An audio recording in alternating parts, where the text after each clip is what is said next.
Language teaching মেথডের যেটা old method যেটার আন্ডারে ডাইরেক্ট মেথড আমরা প্রিভিয়াসলি ট্রান্সলেশন গ্রামার মেথড এটা ডিসকাশন করছিলাম, আর এটার পরবর্তী যেটা টপিক ডাইরেক্ট মেথড এটার বিষয়ে এখন আলোচনা করা হইব। তো ডাইরেক্ট মেথডটা অ্যাকচুয়ালি কি? ডাইরেক্ট মেথডটা হইলো মানে যে মনে করেন একটা স্কুলও যদি যে ল্যাঙ্গুয়েজটারে টার্গেট করা হয়েছে সেখানে হইতো, যেমন একটা স্কুলও বাংলা মিডিয়ামের ছাত্র তারা স্কুলও টার্গেট করা হয়েছে ইংরাজি শিক্ষা মানে ইংরাজি ল্যাঙ্গুয়েজটা শেখানো হইতো। তো ওই ক্লাসও টোটাল রেস্ট্রিকশন, আর মাদার টাং যেটা বেঙ্গলি এটা ছাত্র কথা বলতে পারবে না। ছাত্ররা শুধু কথা বলতে পারবে ইংরাজিতে। টিচার ইংরাজিতে কথা বলবেন, ছাত্ররা এই টিচারের সাথে ইংরাজিতে রেসপন্স দেবেন, যেখানে বাংলা ভাষা কোনোভাবেই ব্যবহার করা যাবে না। শুধু যেটাকে ল্যাঙ্গুয়েজকে টার্গেট করা হচ্ছে, যেমন ইংরাজি শেখানো হবে ইংরাজিকে টার্গেট করা হচ্ছে, ইংরাজিটাই এখানে মানে কথা বলতে হবে ছাত্রছাত্রীদের। অর্থাৎ ইংলিশ মিডিয়ামের স্কুল যেটাতে শুধু ইংরাজিতেই কথা বলতে হবে। এইরকম এনভায়রনমেন্ট তৈরি করে যে পাঠদান করা হয় এটার হওয়া ডাইরেক্ট মেথড। তো আমি মানে ইভেন মানে যদি কোনো ছাত্র মাদার টাং ব্যবহার করে তাহলে ছাত্রর উপরে ফাইন করা হইব, বা ছাত্ররে এরকম কিছু করা হইব যাতে সে বাধ্য হয়ে যাও শুধু ডাইরেক্ট মেথডে শুধু ইংরাজি ক্লাসে ইংরাজি শিখতো, ইংরাজি মিডিয়ামের স্কুল ইংরাজিতে কথা বলবে। তো এরকম হইলে ছাত্ররা মানে ন্যাচারালি খুব কুইকলি তারা শিখতে পারে ইংরাজি। যেটা ট্রান্সলেশন কাম গ্রামার মেথডে যেরকম শিখতে খুব স্লোলি শেখা হয়, এরকম না, ডাইরেক্ট মেথড ডাইরেক্টলি প্রত্যক্ষভাবে কম সময়ে সে ইংরাজি সে শিখতে পারে, বা টার্গেট ল্যাঙ্গুয়েজ যেটা এটা শিখতে পারে। তো এটার ক্যারেক্টারিস্টিক্স ফার্স্টে আছে, it is also known as natural or reformed method. Natural or reform method কেন হওয়া? ন্যাচারাল মেথড এর কারণে হওয়া হয় যে ছাত্ররা ক্লাসও তারার পীর যারা আছে, তারার সহপাঠী যারা আছে, যারা প্যারেন্টস আছে বা টিচার আছে, তারা সবখানে গিয়া সে কিতা করেন, সে গিয়া এখানে ইংরাজিতে কথা কর। তো ইংরাজিতে কথা কর মানে সবসময় সে ইংরাজি জিনিসটাই মানে যে ল্যাঙ্গুয়েজটা সে শিখতো, অর্থাৎ ইংরাজি শিখতো, ইংরাজিতে কথা কর মানে তার আশপাশ সবে তারে হেল্প করে ইংরাজিতে কথা হওয়ার। এর কারণে ওই মানে মেথডটারে কোয়ার আর ন্যাচারাল মেথড। তো সেকেন্ড হইছে it evolved as a reaction against the translation grammar method. Translation grammar মেথডটার অপোজিট বা ট্রান্সলেশন গ্রামার মেথডের বিপরীতে একটা কিতা করা হয়েছে, একটা মেথড হইল direct method. The real aim of this method is to make learner acquire a real command over the language without the intervention of the mother tongue.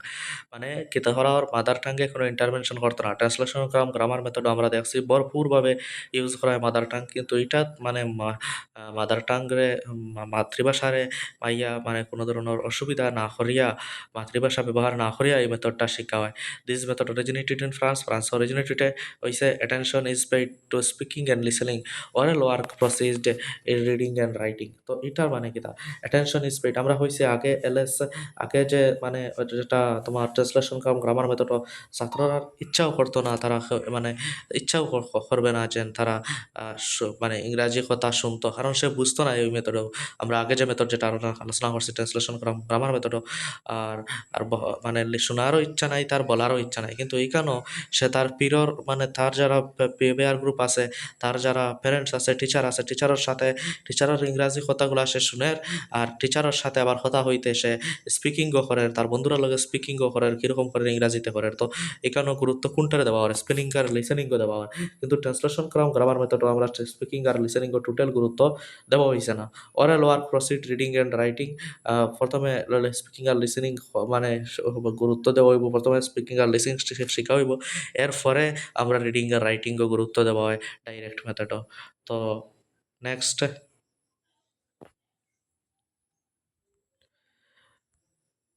Merits and advantage. তো এটার মেরিটস কিতা, এটার advantage কিতা? তো ইট provides natural way of learning. মানে এটা প্রাকৃতিকভাবে শিক্ষা হয় মানে কি তাতে সাদা তার এনভায়রনমেন্টও সবই ইংরাজিতে কথা হর, তার এনভায়রনমেন্টও যে ল্যাঙ্গুয়েজটা টার্গেট করা হর শিখাইবার লাগে ওইটাই তার এনভায়রনমেন্টও বেশি কথা হর। তো এর কারণে হওয়ার it provides natural way of learning. It ফেসিলিটেটস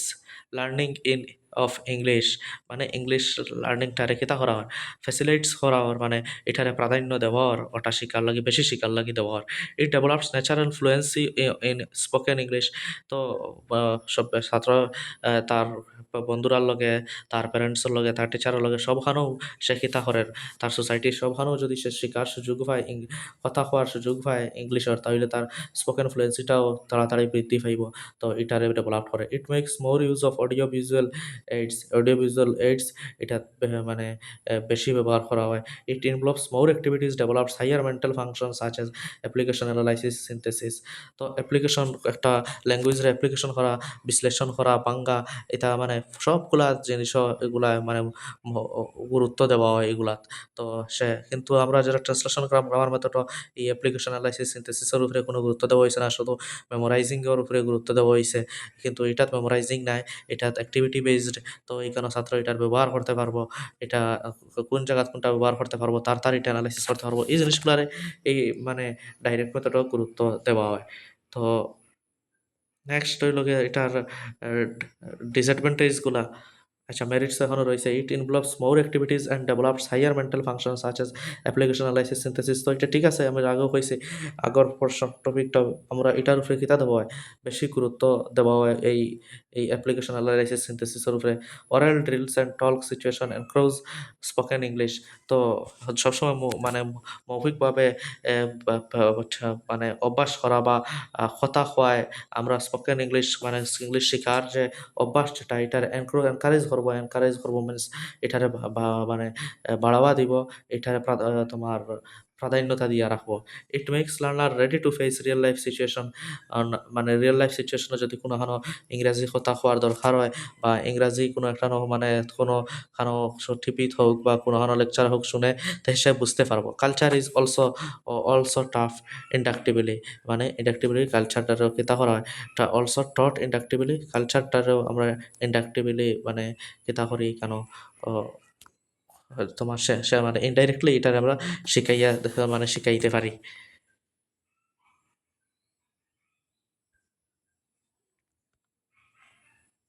demerits R disadvantage যেগুলা এগুলা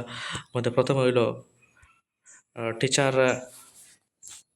with good commands over English R required মানে যে টিচারে পড়াইতরা তাই উনি নিজে মানে এই সাবজেক্টের উপরে দক্ষ হইতে লাগবো উনি নিজে ইংলিশ ভালো করে জানতে লাগবো ওনার যদি ইংরেজি দুর্বলতা থাকে ওনার যদি সাবজেক্টের উপরে কমান্ড থাকে না তাহলে স্টুডেন্টরা পড়াইতে মানে পড়াইতে পারতা না it is laborious and time consuming তো দেখো একটা ছাত্ররে মানে এটা আগে আসলো আমরা ওভার ক্রাউডেড ক্লাসও ফার্মো কম মেহনত করি ফার্মো ট্রান্সলেশন গ্রামার মেথডে কিন্তু এটা লেবার করতে লাগবো ছাত্ররে মানে একজন করে প্রয়োজন হইলে